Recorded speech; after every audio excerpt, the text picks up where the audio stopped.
In today's video, I'm going to teach you how to find your uploaded files in Grok AI. Whether you've added documents to support your projects or you just want to double-check what's already in your workspace, this quick walkthrough will show you exactly where everything lives. First, open your Grok account.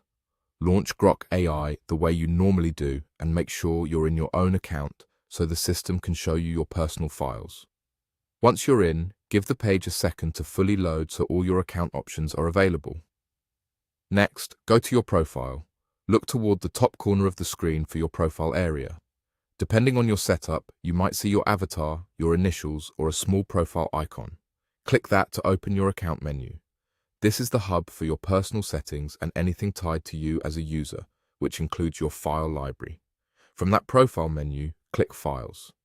This takes you straight to the place designed to hold everything you've uploaded.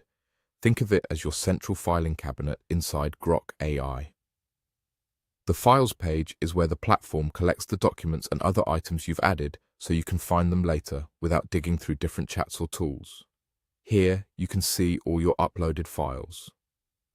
You should notice a clean list that typically includes the file name and helpful details like the type and the date it was added. Take a moment to scan through the list so you can spot what you need at a glance. If you work with many documents, the names and dates are especially useful for recognizing the latest version you uploaded.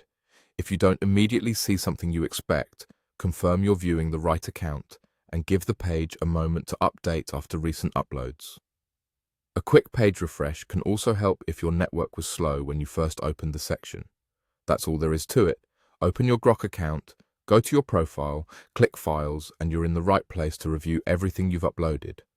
Keeping an eye on this area is a great habit because it lets you verify what's available to Grok AI when you're working on tasks and ensures you're using the correct versions of your documents.